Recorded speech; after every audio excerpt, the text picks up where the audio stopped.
Let's talk about Mitt Romney. Okay. The man who may well become the most powerful man on earth.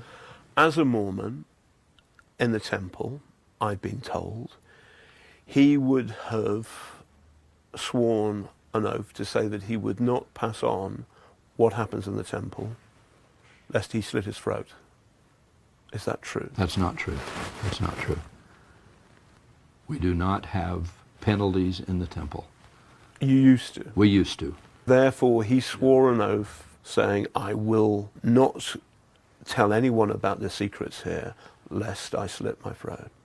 Well, the vow that was made was regarding the ordinance of the temple. It sounds Masonic, sir. It sounds Masonic. Well, it's comparable. It's similar to a Masonic relationship. The most, potentially, the most powerful man in the world has sworn an oath, which he meant at the time, whatever it is now, that he must not tell anyone about what he's seen, lest he slit his throat. That he would not tell anyone about his personal pledge to the Lord. Travis Wayne Goodsell, back from my run. Okay, let's get to the video on the LDS Temple Endowment connection to Freemasonry. The second bombshell video that I promised from last night. To set this up, let me remind you again of Helaman chapter 6. Let's see. Whosoever. Yeah. Verse 24. Now whosoever of those who belong to their band, this is a secret Gadiatan band of murderers, thieves, liars, whoredoms, etc. If any member who belongs to the band should reveal unto the world their wickedness, spill the secrets, their plots and their designs and their identities, are to be tried not according to the laws of the land, but according to the order of the secret band. And so as a result, I'm exposing Mormonism. I'm exposing their wickedness and their abominations, their whoredoms, their murders, their secret signs, their secret words, their secret covenants, their plundering, their stealing, their whoredoms, their all manner of wickedness, contrary to the United States Constitution and the laws of the land. And wouldn't you know it, Mormons are punishing me according to their laws. I have not been excommunicated, though,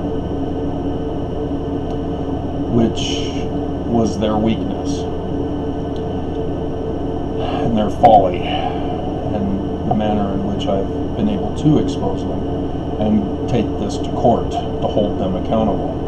But apparently Judge Oberg has committed an act of treason in delaying her final order, allowing the church to get away with it. And so, last night I had a thumbs down bomber go through all my videos from yesterday to put a thumbs down. He should have caught on, or she should have caught on, that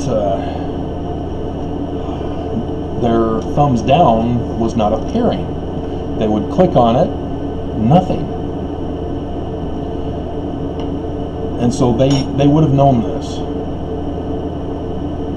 Yet nonetheless, they went video after video to put a thumbs down, which means they know that you guys aren't going to see it.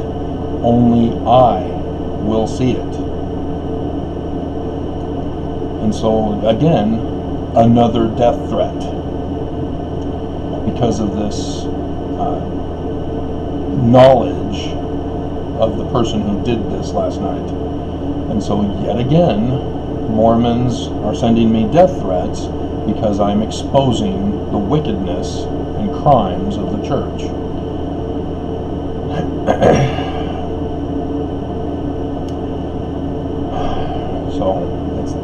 That's how it works. It's amazing how the Book of Mormon is true. And so,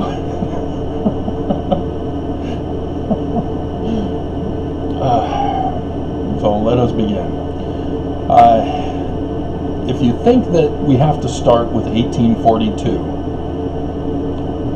when all Mormons have been led to believe that's when the temple ceremony got started, they would be incorrect. It got started long before. Temple endowment ceremony and its connection to Freemasonry got started before 1826. It got started when the Smiths were in Vermont. In Vermont, Smith Sr. had joined, well, he didn't join, he attended, and that's a big difference. For Congregationalist churches, you have to be approved by those already members in order to become a member. And Joseph Smith did not become a member. He was skilled at divining, which Justice Winchell introduced to the organization. And he clearly got actively involved in learning about Jewish mysticism, as he reportedly had dreams about the Tree of Life from Jewish mysticism. And yes, that's why they're the replacement of the 116 pages in the Book of Mormon, and as well as his owning or possessing the Holiness to the Lord parchment. I don't know if you've heard about that, but that's a star chart for Jewish mysticism. And so don't listen to Quinn. The apprentice has become the master, and so Quinn, no, don't listen to him. Yes, I took his social studies class on Mormonism. I can't remember the title of the class, but yeah, I studied under him. So thus was once an apprentice, but now I am the master. Luke, I am your father. And so yeah, my own research into church history has made a lot of corrections from what Quinn and others thought that they had uncovered. And this temple endowment connection to Masonry is one of them. And so the naming of Hiram shows that Smith Sr. got involved in Freemasonry, because Hiram Abiff is the passion play in Freemasonry.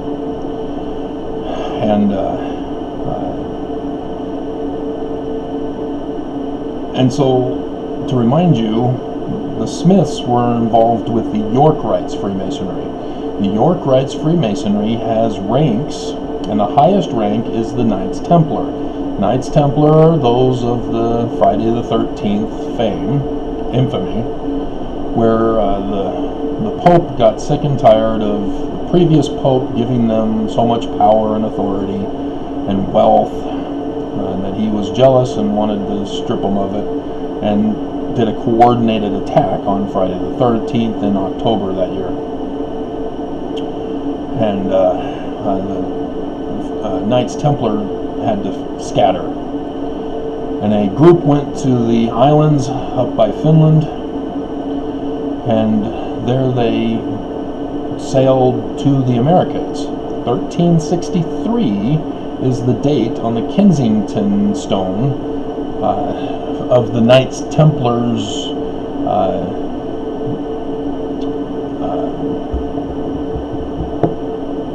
alteration of rune language, the rune stone or the rune language, and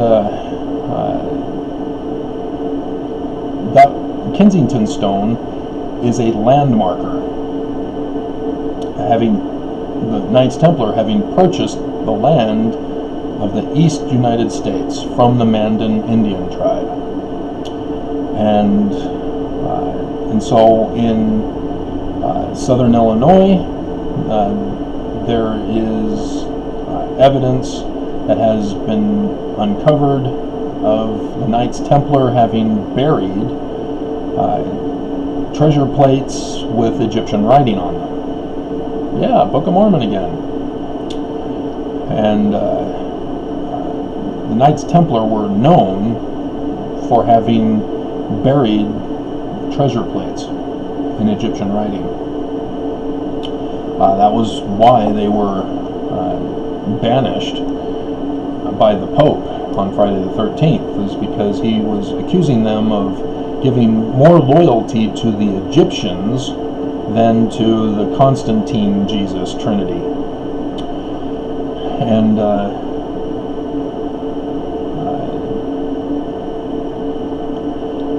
up in Canada, I can't remember, Nova Scotia or one of the other provinces up there, there's a well that was dug by the Knights Templar, and when people tried to go down to see what was at the bottom of it, they got to one level that said below this level there is treasure. And so people tried to go below that level. It was booby-trapped, and it flooded. And nobody's been able to find out what was below there that was supposedly buried as treasure by the Knights Templar. And it's still a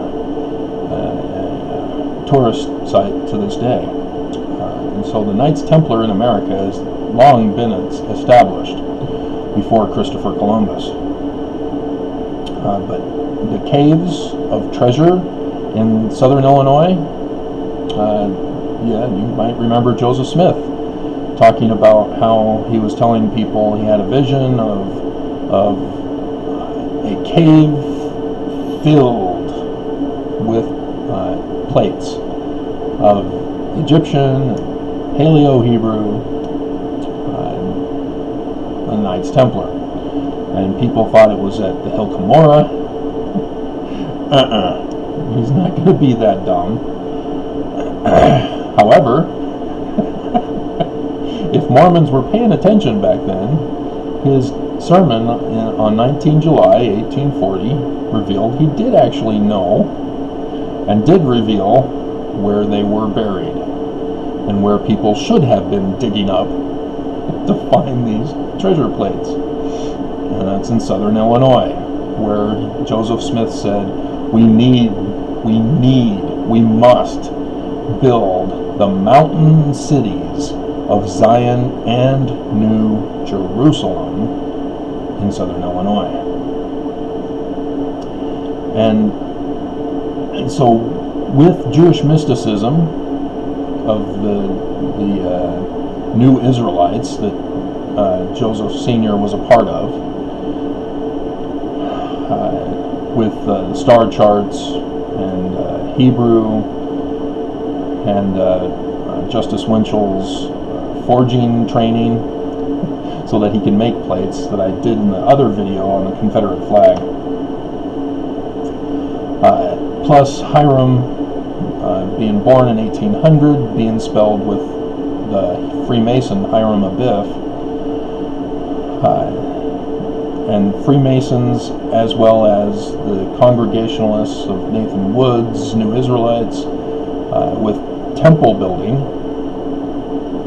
and the restoration of New Jerusalem with the temple, with the Christ, who is to be the king, not the Christian second coming Christ, the Jewish first coming Christ, the man who is to restore the kingdom of David, save the Jews, save the house of Israel, create or build New Jerusalem and Zion, and create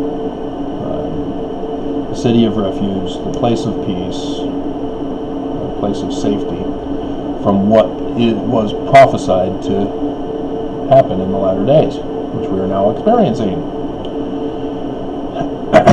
And so Joseph's intention for the temple was for this concept to make the saints, Mormons,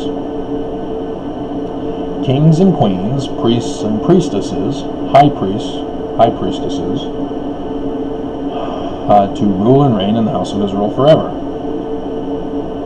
The endowment ceremony was never in Joseph's mind. When he finally did get it in 1842, it was just the washing and anointings. Anointings, the christening. Christ to anoint. Christen, anointing. Not sprinkling of water, Catholics. And thus, people who are christened, anointed, are Christ, because they've been anointed. And so in Hebrew, it's Messiah. That's what we've been becoming, Mormons, but the church refused to tell us that that's who we were becoming. We were becoming as Christ. Perfect! Be thou perfect, even as your Father in heaven, and the Book of Mormon adds, and I. That's what they're talking about, is going to the temple and being washed and anointed. Kings and queens, high priests and high priestesses, Melchizedeks, pharaohs, to restore the kingdom of David. And so Joseph in section 103 says that the redemption of Zion must come, and a Mormon in the apostate church will be raised up and restore the kingdom of David, that I, Joseph Smith, failed because I will be murdered. 19 July 1840.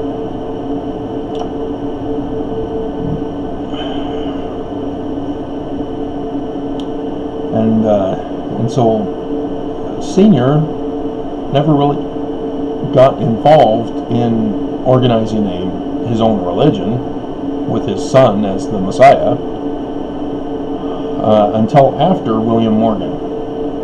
And I went over that in the Confederate one and other videos. And so as they take on the responsibility of publishing the book in place of William Morgan doing it, because he had to be rescued by being secreted out of the country, it became clear that Sidney Rigdon wanted some kind of compensation for his work that he was doing for the Smiths, because the Smiths didn't have any money to pay him. And they were trying to get Martin Harris, but he destroyed the 116 pages. And so they were not happy with Martin Harris at the time, and were hoping to find some other way to get the book published by the time Sidney Rigdon finished. But the deal that they made with Sidney Rigdon is obvious. We'll let you do your full rewriting of the Bible that Alexander Campbell of the Campbellites refused to let you do, as he only wanted to do a revision of the New Testament. And so you left the Campbellites and had always wanted to do a full revision. So you'll join our church, and we can't do it immediately because we don't want anybody to connect you with the Book of Mormon. So we'll set up a trap to have Parley P. Pratt be met by our missionaries who will give him the Book of Mormon, which you will put in some of his plagiarized material, and he'll read it and go, wow, this is the greatest thing I've ever read. It's like I wrote it. And then he'll come back to you guys, tell you all about it, then you guys then can come in and join the church. And that's exactly how it happened. And so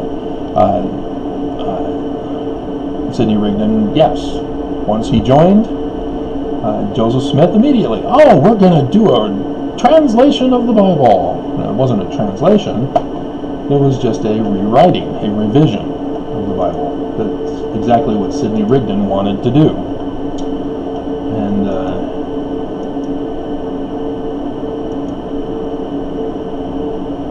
And other things Sidney expected.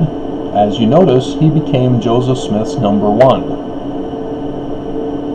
the first counselor, so to speak. And they were buddies throughout their whole time, to the jealousy of Oliver Cowdery, who was a cousin, and David Whitmer, who was a son or brother-in-law to Oliver Cowdery, who married a Whitmer daughter. And so Smith Jr. sort of isolated the extended family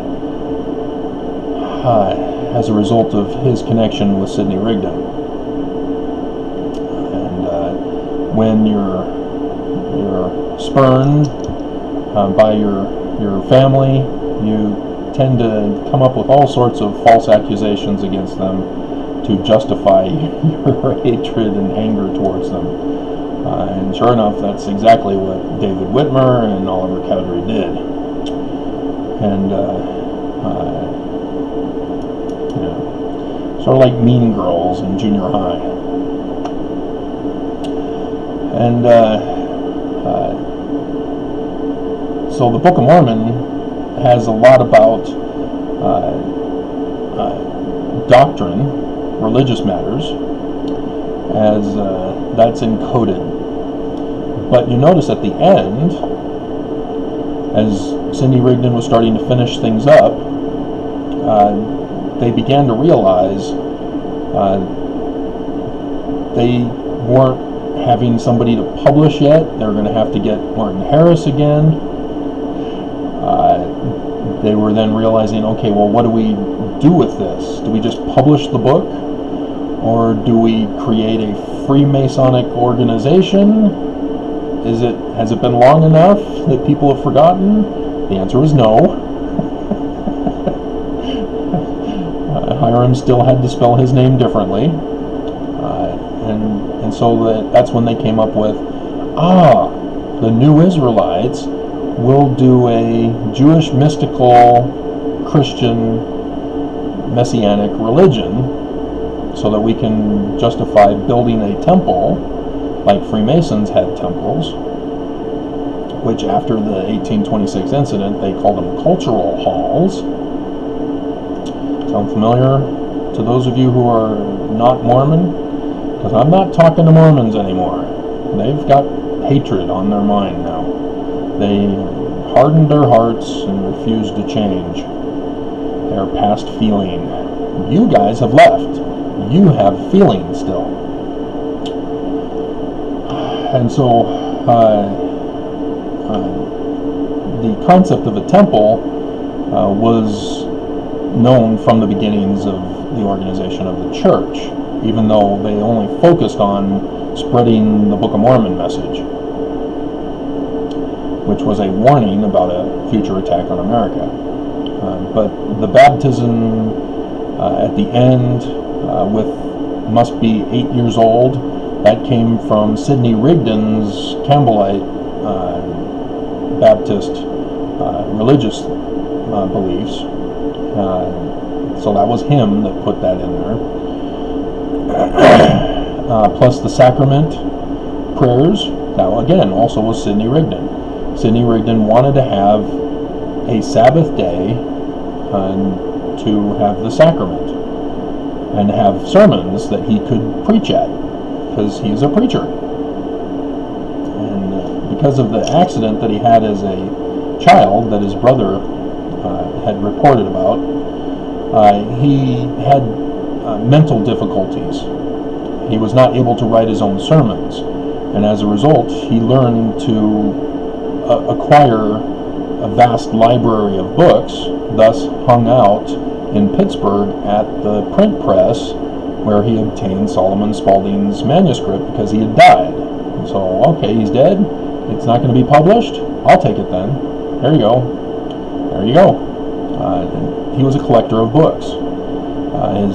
His son again, and his brother also talked about his vast library.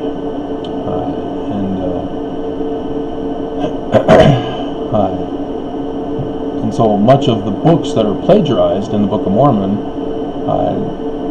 are likely to have been traced to his library, if we had access to those books. Church, release the books. Oakes is from Martin Harris, so he wouldn't know. It's Huntsman and Romney. Those two families are the Sidney Rigdon guys, I believe.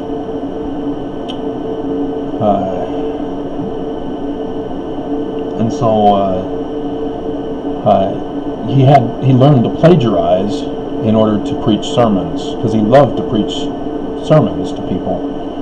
And so when you look on the Wikipedia page for Sidney Rigdon, and at the bottom, Mormon apologist, they had to put in the Mormon apologist claim to be fair and unbiased. Oh yeah, just put in a lie, therefore you're unbiased. Good thinking, Wikipedia. Violate your own rules for the church. They claim that the computer test to linguistically identify the author, as it showed that it's Sidney Rigdon. The church then claimed, well, we also ran a test on the computer for one of the founding documents of this nation. Slipping my mind, but it tested that said that Sidney Rigdon was the author of those books or those documents, and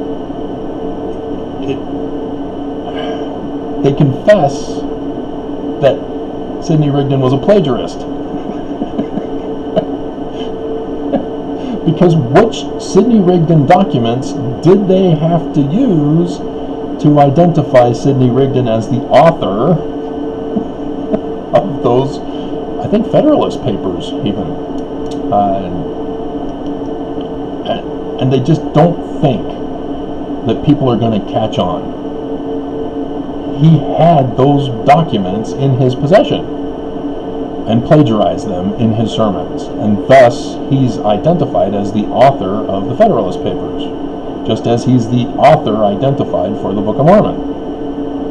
It's because he plagiarizes, because of the accident that he had that caused mental damage, caused brain damage, and so it took away his ability to write his own sermons.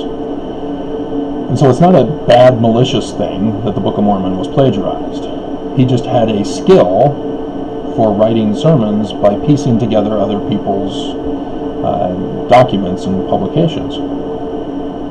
And the Smiths found out about this and utilized that. Hey, great. We need to put in, and so Smith Sr. worked with Sidney Rigdon for the message that needed to be put in there.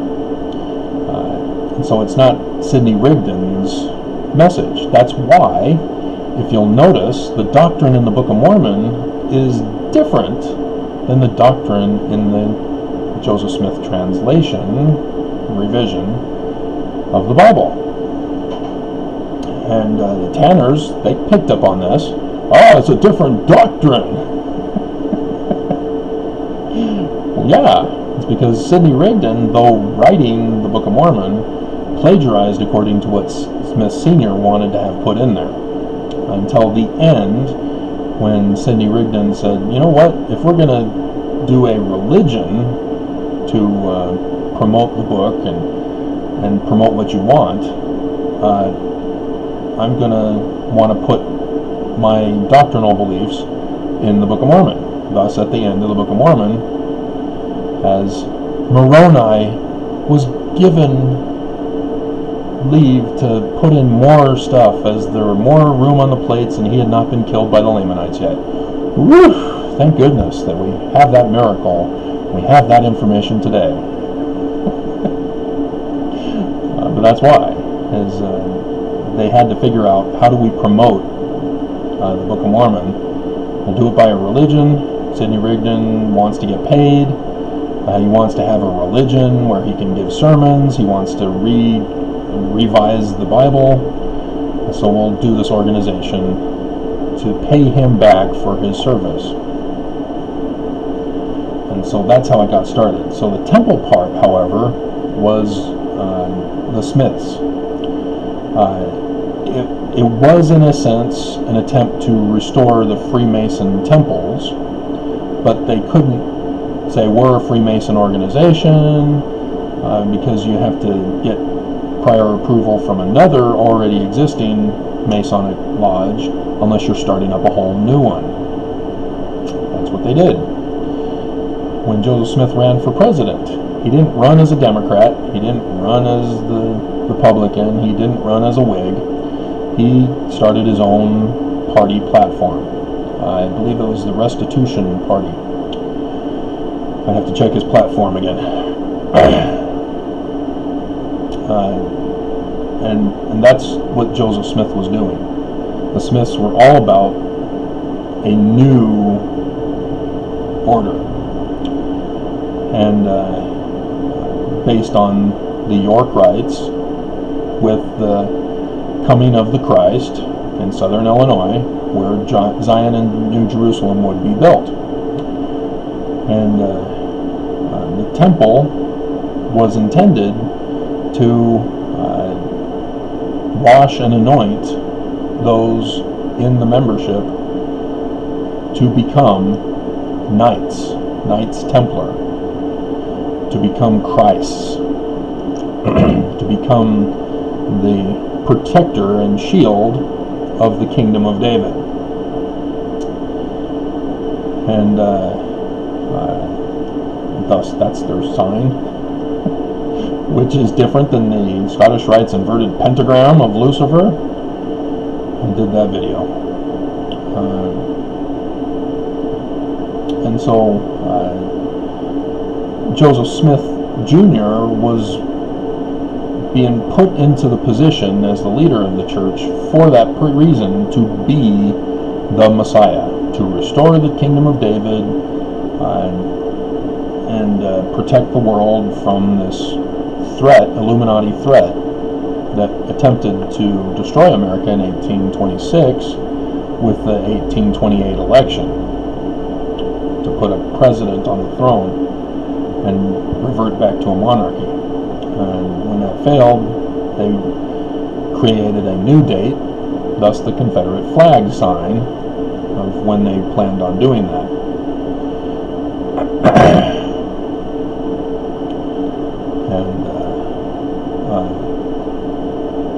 And so when you have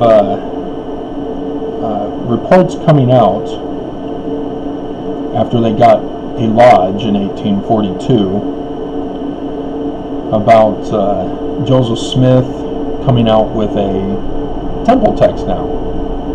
He'd already done some translation work with the papyra, the Egyptian papyra, but he never finished. And so, of course, Mormons have been speculating, because that's how you establish truth and doctrine, is by the mouth of 2 or 3 speculators shall every truth be established. And so you've probably heard the line that, well, Joseph Smith was establishing the true Freemasonic order of the ancients. Do you know who said that, though? You don't know who said that, do you? Because you don't bother to ask, who said that? Where is that from? Can you please cite yourself? Rather than perpetuating this statement. And the statement is correct. People are getting that right. But who gave that statement? Heber C. Kimball. And I've gone over many times about Heber C. Kimball and his Masonic history. He's a liar, pants on fire. And so when he's saying this, you have to understand it in that context. He's the enemy that the Smiths had thwarted in 1826. But Kimball and Young found out about him and therefore set in motion to overrun and overtake the Smiths organization. And so with Joseph, even though he had a lodge and they had the signs and the words and the passion play and the covenants, his temple, however, was only washings and anointings, to become hereafter kings and queens, high priests and high priestesses. And so after Joseph was assassinated, the pressure against the Mormons by the Warsaw Lodge, complaining about the violations of the rules of Freemasonry,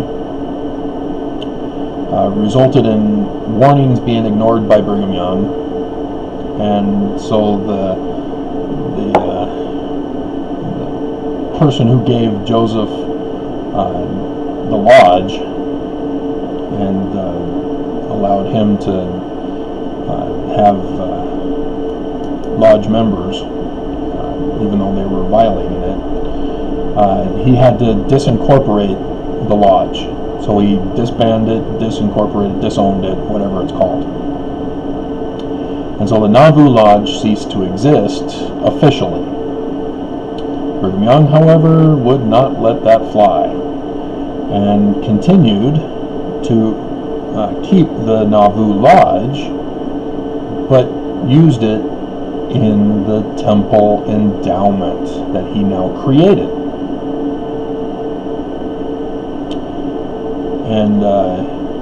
And so you have the temple with Joseph's washings and anointings, and now you have Brigham Young, who's introduced Freemasonic temple endowment into Joseph Smith's religious temple. And so Brigham Young is the one who merged them together, because they were disincorporated as a Nauvoo Lodge for violating the rules of process and procedure. And so that's where you get the blood oaths and the death penalties and all the secret signs, and Heber C. Kimball saying, "Oh, we made it better." And so that gives you an understanding of where that comes from. It had nothing to do with Joseph Smith and his looking at the Egyptian papyri and the temple endowments. No. And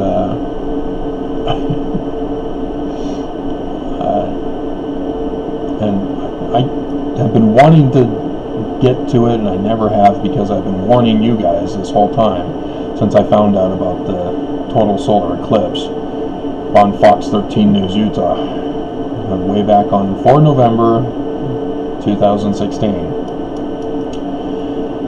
And so I never got to finish Paleo-Hebrew either. But that's how the current church is so closely connected to Freemasonry, is because Brigham Young purposely connected the two. It's not like peanut butter and chocolate, which go great together. He purposely snubbed his nose in Freemasonry to create his own unique lodge. And so it's not exactly the same all the time, but that's why it is as it is. And the robes and the covenants, they're all Brigham Young's covenants. And they're not the same as what they used to be. Women obeying their husbands, yes. But there were some other covenants of we hate Americans, we hate America, and we will avenge with blood the Americans, as we will take over America. That was in there. And so the Mountain Meadows Massacre, yeah, sorry, Brigham Young's guilty too. And the Danites, I brought this up in other videos. I never got to fully explaining it, but Dan means judge in Hebrew. And so the Danites are the judges, as they were the converts of Brigham and Heber C. Kimball. The secret order, the Gadianton robbers, who had planned to take over America. And thus the Confederate flag, giving the date of when they were going to try again. And they've succeeded this time, haven't they? We've now got Vote Vet, is that what they're called? Vote Vets, doing a commercial yesterday, an advertisement yesterday, against Trump. They're Republican vets for Trump, or they're Republican vets against Trump, calling him out as a traitor. I've been calling him out as a traitor a long time now, because I understood what the sign in the heaven meant of the total solar eclipse crossing over America. That's why I stopped all my other publications to focus on the signs in the heavens and the latter days. To warn is because of this. And I was attacked by the Mormons for exposing the secrets that they wanted kept secret. And here we are today, as I'm continuing to expose them, as they have not yet assassinated me yet. But it's coming. They will be mad if I win the lawsuit. But like I said, she's taking her own sweet time, which means she's thumbing her nose at me. And thus is committing an act of treason in the federal courts as a federal judge. Brand new federal judge. And I exposed her. And so that's that. Also the nudity.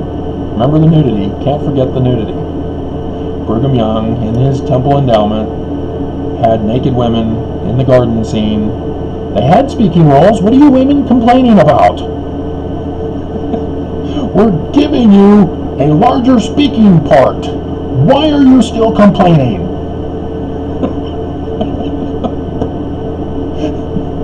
See, women get that joke.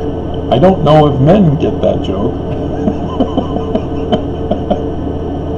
But it's actually abuse that men just don't get. Or they don't want to get, as they try to do the minimal and hoping that their wife or women will back off and leave them alone. I did this for you. Isn't that good enough? I give you your home. I work hard. And this is how you repay me? You have me locked up in the basement with a feeding tube. But I give you a speaking role. You get to say what you want. So, yeah, that's Brigham Young for you. And not to mention his brothels, brewery, tobacco plantation.